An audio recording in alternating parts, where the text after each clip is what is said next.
Hey folks, welcome back to another episode of Monster Minis on the Emerald Span Gaming Network. This week's episode is about knolls.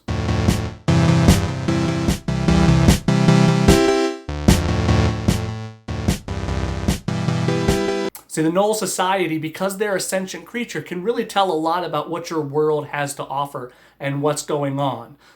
So if they're really honored, structured warriors, think about the armor that they might wear, the weapons that they might wield. If they're more primal and wild, those weapons could be jawbones or antlers or things like that that they've carved into weapons. But otherwise, they might use steel and iron and hardened armor.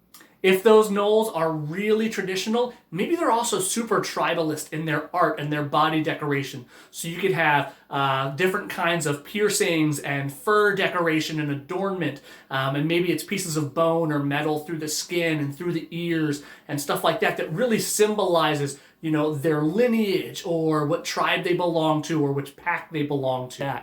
And are they clean furred or are they matted and mangy? And how do they smell? Do they smell like wet dogs all the time? Or do they clean themselves thoroughly and they smell like cupcakes because they really take care of their fur and that's really critical and important to them?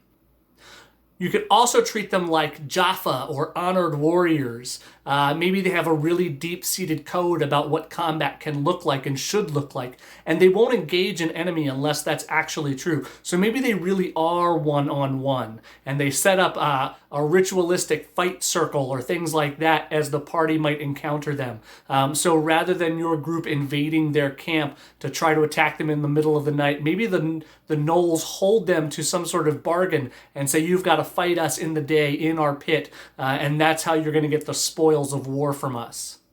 Another way to look at them might be as the backbiting hyenas from Lion King.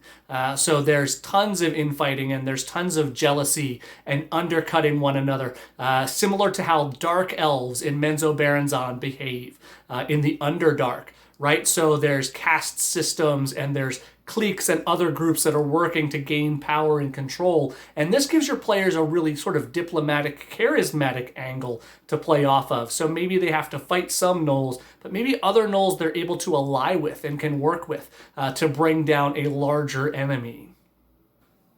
So if you want to draw inspiration from their origin story, right? They were created by a god and ruled by a demon, sort of this half-man, half-animal creature. And so you could pull from either side of that, right? The structure of the human, of the person, sort of the wild, primal nature of the animal, and the tension that maybe lies between those two things.